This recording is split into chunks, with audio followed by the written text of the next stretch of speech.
ladies and gentlemen, I am recording the review for the properties of quadrilaterals. Okay, the first step we need to do on here is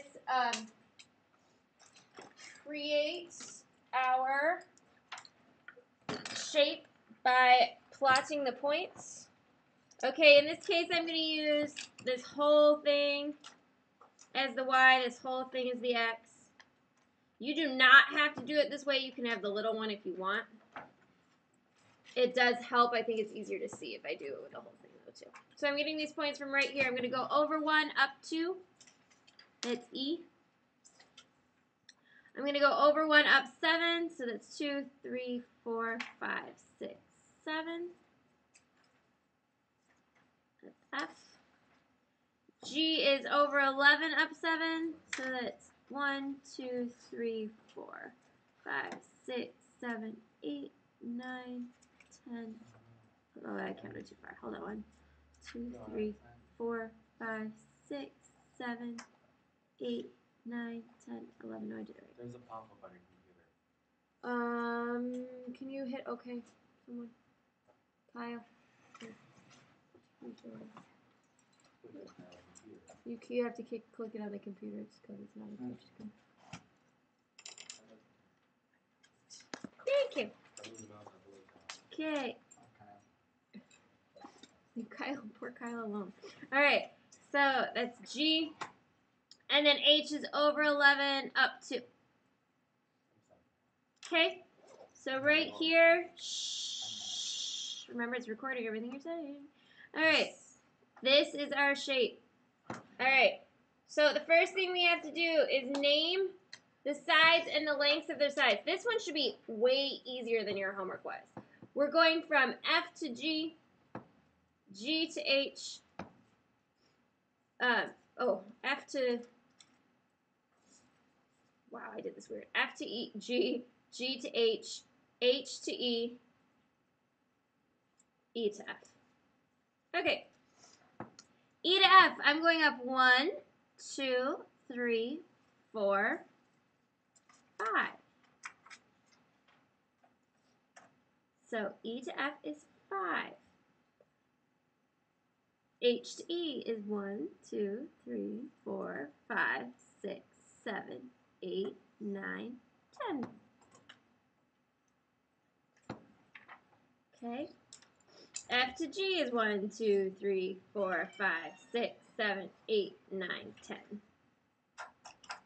And G to H is 5. I just counted. Usually we have to do the whole Pythagorean theorem thing. In this case, we did not. We just counted. Okay. So we need to find the slopes of each of the sides. Okay, so F to E, the slope, I go up 5 over 0, so it is undefined. Okay, F to G, I go up 0 over 10, so it is 0. G to H, I go up 5 over 0, so it is undefined. And H to E, I go over 0, I go up 0 over 10, so it is 0. Okay? These two are perpendicular to each other. These are parallel to each other. Okay?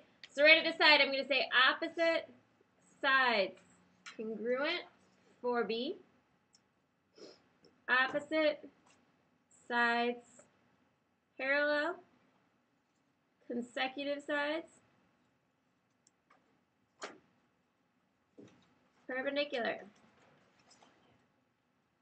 All right, now we've got to find the diagonals. So my diagonals go like this. Okay, so I am going to go up 1, 2, 3, 4, 5 over 10.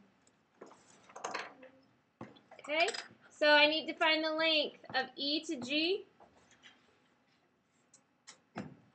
is 5 squared plus 10 squared equals C squared.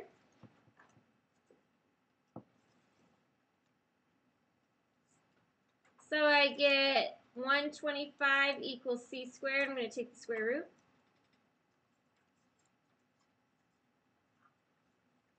And I get 11.18 is approximately C. So the length of E to G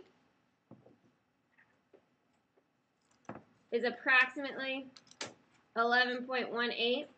And the slope for E to G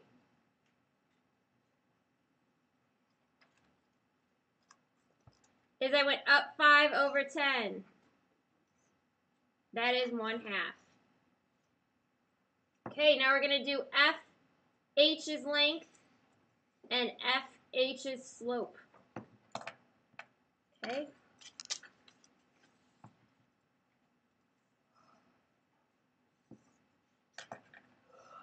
Okay. So I'm going to go up 5 over 10. So it's 5 squared plus 10 squared equals C squared. So C is approximately 11.18.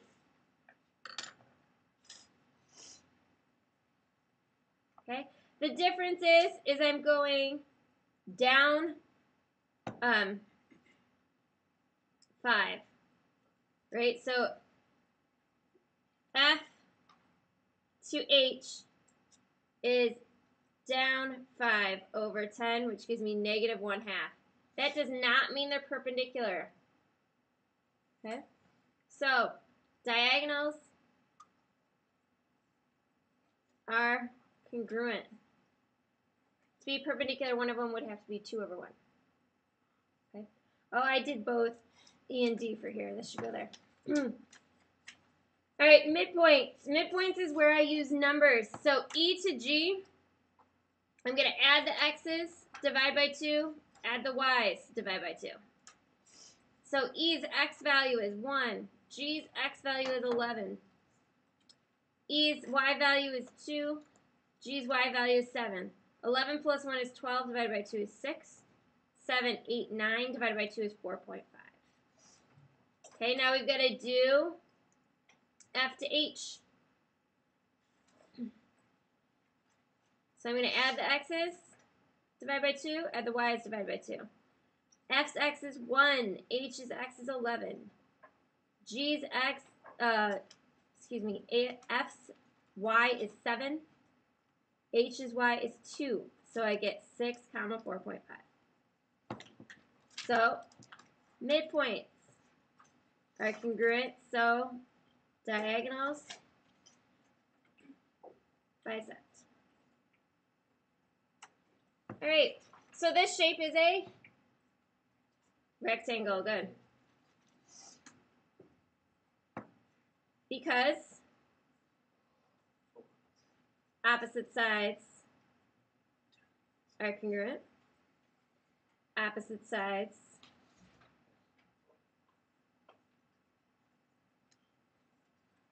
are parallel, consecutive sides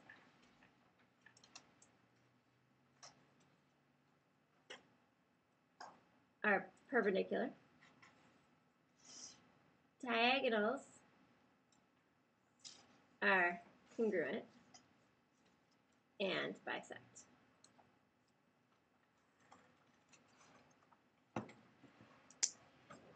Any questions about this review? All right, so you're going to study this review in order to do tomorrow's quiz. I've got a lot of people in here who are missing work from the packet, so I do expect you to be working on that right now. Okay.